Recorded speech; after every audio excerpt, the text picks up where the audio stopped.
ஓம் நம சிவாய. திருச்சிற்றம்பலம். தென்னாட்டுடைய சிவனையை போற்றி, எந்நாட்டவருக்கும் இறைவா போற்றி போற்றி. போன பதிவில் சிவபுராணத்தோட 16லேருந்து 20 வரிக்குரிய பாடல்களும் பொருள்களும் விளக்கங்களும் பார்த்தோம். இந்த பதிவில் நம்ம சிவபுராணத்தோட 21 முதல் 25 வரிகளுக்குடைய பொருள்களும் விளக்கமும் பார்ப்போம். கண்ணுதலான் தன் கருணை கண்காட்ட வந்தெய்தி. பொருள்: நூதல்ன நெற்றி. சிவனாருக்கு 3 கண்கள் இருக்கும், நமக்கு தெரியும். அதனால் அவரை நெற்றிக்கண்ணன், முக்கண்ணன், திரியம்பகன், விருப்பாக்ஷன் என்றெல்லாம் சிவனாரை அழைப்போம். நெற்றிக்கண்ணனாகிய சிவனாரது திருவருளாகிய கண்ணானது வழிகாட்ட நான் அவரை வந்தடைந்தேன் என்கிறார் மாணிக்கவாசகர். சிவனுக்கு நடுநெற்றியில் இருப்பது ஞானக்கண். யோக சாஸ்திரத்தில் சொல்லியுள்ள 6வது ஆதாரமாகிய ஆக்ஞா சக்கரத்தையும் இது குறிக்கிறது.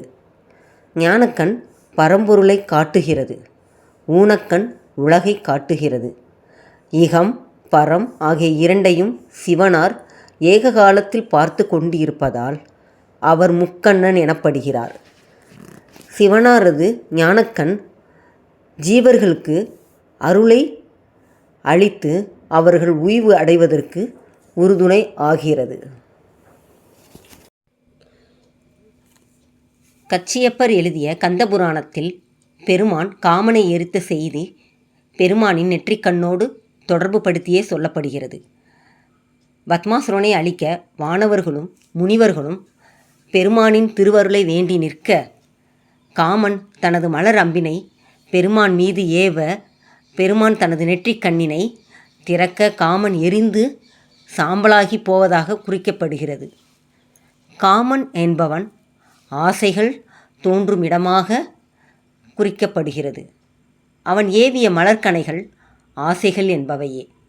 பற்றற்ற பெருமானின் சிவ அறிவின் முன்பு ஆசைகள் எரிந்து சாம்பலாகி விடும் என்னும் கருத்தினை உணர்த்தவே காமனை பெருமான் தம் நெற்றிக்கண்ணால் எரித்த செய்தி கூறப்பட்டது என்பர்.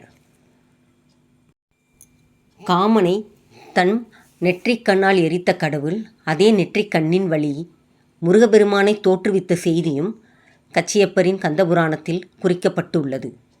சிவபெருமானின் சிவ அறிவே 6 தீப்பொறிகளாக பெருமானின் நெற்றிக்கண்ணில் இருந்து வெளிப்பட்டு பின் 6 குழந்தைகளாக மாறி சரவண பொய்கையில் 6 தாமரையில் விழுந்தது என்பர். 6 குழந்தைகள் பின்பு 6 முகனாக ஒன்றாய் இணைந்தன என்று கச்சியப்பர் குறிப்பிடுவார். ஈசானம், தத்புருஷம், வாமம், அகோரம், சத்யோஜதம், அதோமுகம் என்ற 6 முகங்களை கொண்ட பரம்பொருளான சிவபெருமானே அறிவு வடிவாக 6 முகனாக முருகனாக தோன்றினான் என்பர். பரஞ்சோதி முனிவர் இயற்றிய திருவிளையாடல் புராணத்தில் தருமிக்கு பொற்கிளி பெற்று தந்த வரலாற்றில் பெருமானின் நெற்றிக்கண் குறிப்பிடப்படுகிறது.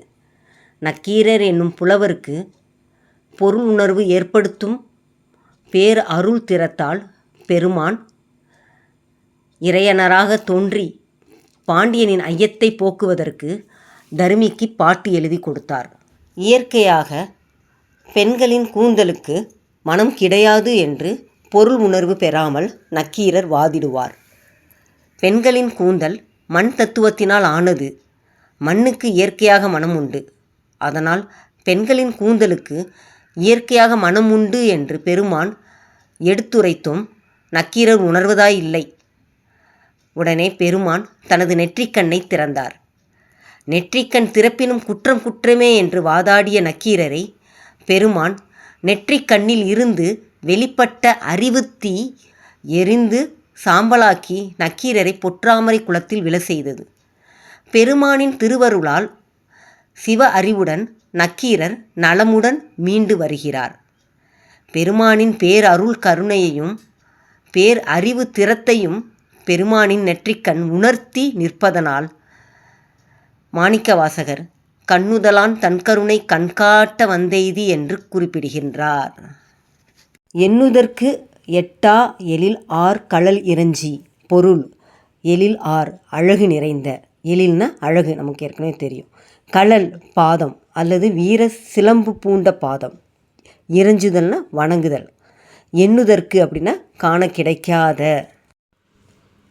விளக்கம்: கடவுள் தனது சிறப்பு நிலையில் மனிதர்களால் கற்பனை செய்து பார்க்க இயலாத நிலையில் மனம், வாக்கு, உடல் இவற்றையெல்லாம் கடந்த நிலையில் இருக்கிறார் என்று குறிப்பிடுகிறார். அத்தகைய பெருமான் உயிர்கள் மீது கொண்ட கருணையின் காரணமாக நினைத்ததற்கும் கூடாத தமது சிறப்பு நிலையிலிருந்து பொதுநிலைக்கு இறங்கி வந்து வடிவம் தாங்கி தனது அழகான திருவடிகளை அருள்கின்றார் என்று மாணிக்கவாசகர் குறிப்பிடுகிறார்.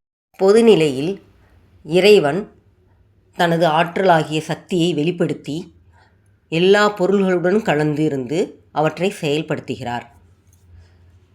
பொதுநிலையில் இறைவன் தனது சக்தியை ஆற்றலை கொண்டு அருவம், அருவுருவம், உருவம் ஆகிய நிலைகளில் தோன்றி அண்டங்கள், உலகங்கள், உலகப் பொருள்கள் முதலாய எல்லா பொருள்களையும் தோற்றுவித்து படைத்தல், காத்தல், அழித்தல், மறைத்தல், அருளல் ஆகிய 5 தொழில்களையும் செய்கிறார் என்று சித்தாந்த சைவம் குறிப்பிடுகின்றது.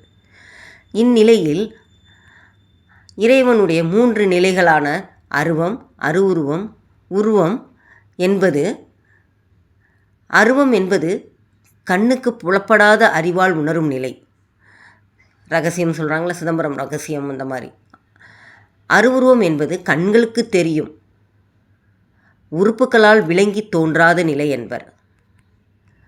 பெருமானின் அருவுருவ நிலையை சிவலிங்க திருமேனியாகவும் தீ வடிவமாகவும் உலகத்தையும் குறிப்பிடுவர். நிறைந்து மண்ணிறைந்து மிக்காய் விலங்கு ஒளியாய் என் இறந்து எல்லை இல்லாதானே நின் பெரும் சீர் பொல்லாவினையேன் புகழுமாறு ஒன்று அறியேன். பொருள்: விலங்கு ஒளியாய் அப்படின்னா அணையா விளக்காய், பெரும் சுடராய், அறிவு பேரொளியாய், நின் பெரும் சீர் அளவிடப்படாத பெரும் புகழாய், மிக்காய் எஞ்சி இருப்பவனே புகழுமாறு போற்றுகிற வழி. விளக்கம்: மாணிக்கவாசகர் உரைக்கிறார். இறைவா, விண்ணிறைந்து மண்ணிறைந்து வானுலகு நிலவுலகு ஆகிய அவைகளை நிரப்பி அவைகளுக்கு அப்பாலும் இருக்கிறாய். எப்படி இருக்கிறாய்? அளவிடப்படாத பெரும் புகழாய், ஜோதியாய் இருக்கிறாய். அளவு கடந்து எங்கும் நிறைந்திருக்கிறாய். உன்னுடைய பேரமைப்பை பாராட்டுகிற வழியை வினையில் கட்டுண்டு கிடக்கிற நான் சிறிதேனும் அறிதிலேன். என் இறந்து எல்லை இல்லாதானே. அண்ட பகிரண்டமாய் விரிந்து இருப்பது பரம்பொருள். அவை யாவையும் கடந்திருப்பதும் பரம்பொருள். ஆதலால் அதற்கு கடவுள் என்னும் பெயர் வந்தது. பொல்லாவினையேன் புகழுமாறு ஒன்று அறியேன். மேய்தலுக்கு என்று கயிறிட்டு கட்டி வைத்துள்ள காளைக்கு மைதானம் முழுவதும் சுற்றி பார்க்க முடியாது. வினையின் விளைவாக உடலை எடுத்து ஐம்பொறிகளில் கட்டுண்டு கிடக்கிற நான் அகில பிரபஞ்சமாகிய உன்னை எங்கனம் அறிந்து போற்ற முடியும் என்கிறார். திருச்சிற்றம்பலம்.